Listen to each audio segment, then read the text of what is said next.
Kalau itu mau dibawa ke pengadilan, Roy Suryo itu ada dua. Satu, pengadilan tuh harus membuktikan ijazah itu benar asli atau tidak. Iya kan?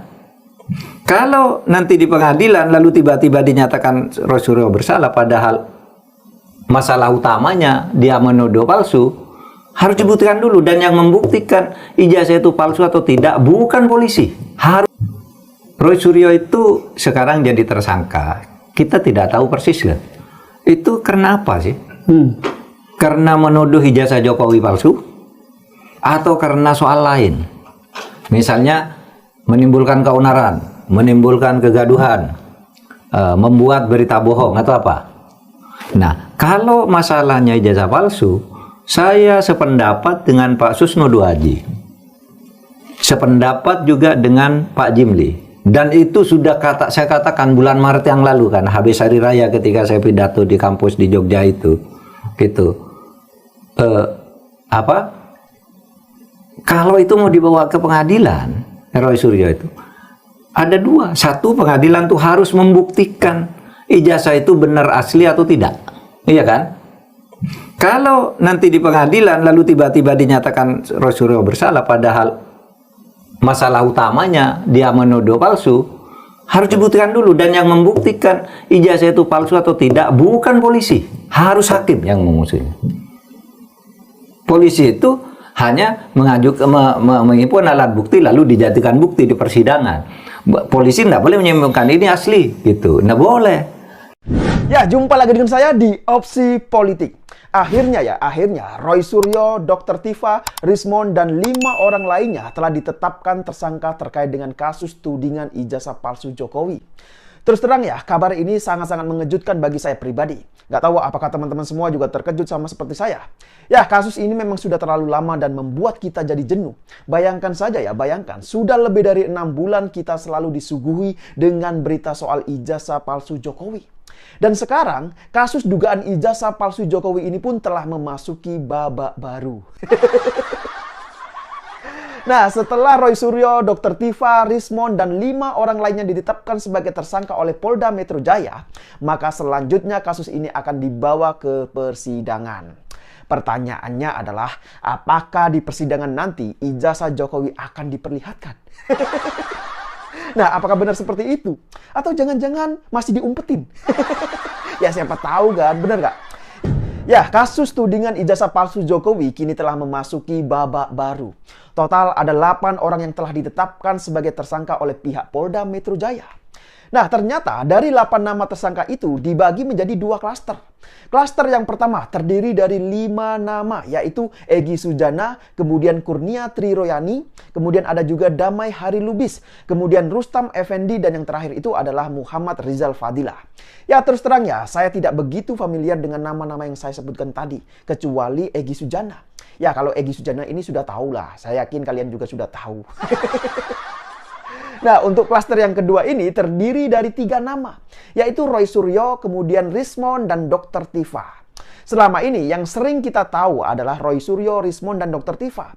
Karena apa? Ya, karena memang mereka ini sering kali muncul di media. Sedangkan ya, yang kelima nama lainnya itu jarang sekali kita lihat di media. Bahkan mereka juga jarang tampil. Makanya wajar kalau kita kemudian banyak yang tidak tahu. Termasuk saya pribadi. Ya, harus diakui bahwa kasus tudingan ijazah palsu Jokowi ini sudah sangat lama. Bahkan banyak sekali juga teman-teman yang bertanya kepada saya, ijazah Jokowi itu beneran palsu apa enggak sih? Nah, jujur saja ya, saya pribadi juga tidak tahu apakah ijazah Jokowi itu asli atau palsu. Lah sekarang gimana mau menjawab coba? Wong saya sendiri belum pernah melihat secara langsung ijazahnya Jokowi.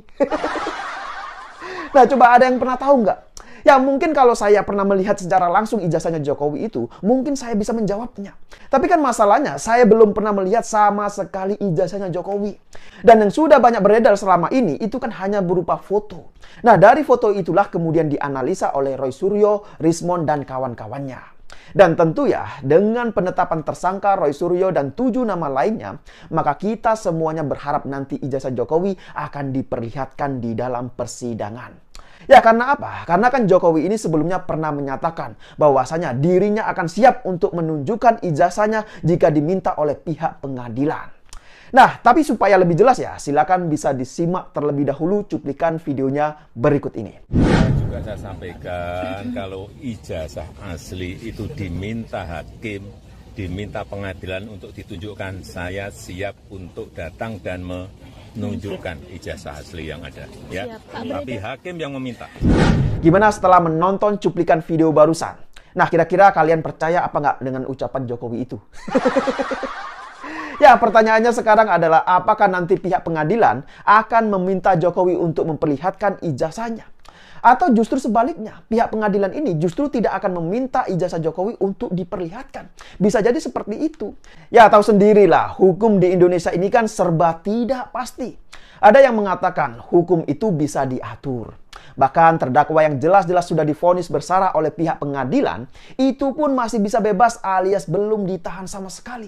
Coba bayangkan saja, lah ini kan parah sekali. Nah, contohnya itu adalah Sylvester. Ya, teman-teman, selamat datang kembali di channel ini. Ya, Jokowi janji. Halo teman-teman, berjumpa bersama saya di Politik Dangi. Ini luar biasa sekali ya teman-teman. Bagaimana Mahfud MD membela Rosuryo ya. Dan kalau kita melihat Rosuryo dan kawan-kawan ini ya, sudah ditetapkan oleh pihak kepolisian menjadi tersangka kasus ijazahnya Pak Jokowi teman-teman. Dan ini memang sangat viral dan ini sangat lama ya. Kenapa? Karena memang polemik ijazah Pak Jokowi ini sudah bertahun-tahun ya. Dan baru kemarin bagaimana pihak kepolisian menetapkan Rosuryo dan kawan-kawan ya. Ada banyak untuk menjadi tersangka teman-teman. Namun ya alih-alih takut, alih-alih khawatir, stres ya. Karena status tersangka mereka malah senang sebenarnya. Karena apa? Karena di pengadilan lah ijazah tersebut ditetapkan asli atau palsu ya. Karena di pengadilan lah pembuktian akan dimulai ya. Pihak Rosuryo nanti akan membuktikan, kemudian apa yang dikatakan Pak Mahfud juga itu sangat luar biasa. Hakim harus membuktikan juga bahwa ijazah tersebut asli ya. Jadi disinilah letak serunya sebenarnya teman di pengadilan. Kenapa? Karena itulah pembuktian yang sesungguhnya dan final ya. Kalau kita lihat konferensi pers ya, yang menjadi sorotan pada saat polisi menetapkan Rosuryo dan kawan-kawan menjadi tersangka ya, di sana pihak kepolisian juga ini berdasarkan ijazah Pak Jokowi palsu atau asli ya. Sebenarnya yang menentukannya sama seperti apa yang Pak Jimli katakan, bahwa pengadilannya lah yang mengatakan bahwa itu palsu ataupun asli ya. Jadi apa yang beredar saat ini ya kita tunggu saja pada saat persidangan teman-teman. Kemudian memang Pak Jokowi dan keluarganya ini teman-teman menjadi tempat ya bagaimana kemarahan publik ya, bagaimana kritikan publik terhadap Pak Jokowi tentang banyak hal ya, apalagi kemarin ramai lagi kereta cepat bus yang mengalami hutang ya sampai ratusan triliun ya, 116 triliun teman-teman, dan ini membuat publik geram juga ya, karena dianggap membebani APBN, bahkan ujung-ujungnya nanti pajak juga yang akan naik ya. Dan kalau kita melihat ya bahkan IKN juga seperti itu ya, ratusan triliun teman-teman ya. Sebenarnya ya itulah namanya proyek strategis nasional ya. Tapi seperti Pak Jokowi mengatakan pada saat itu, kalau misalnya fasilitas umum transportasi ya, kata Pak Jokowi ya, tidak ada mencari keuntungan di sana ya.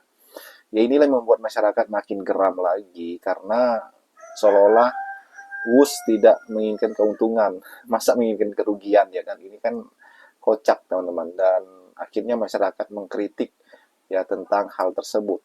Namun Pak Prabowo Subianto malah akan bertanggung jawab dengan hal tersebut. Bagaimana menurut kalian?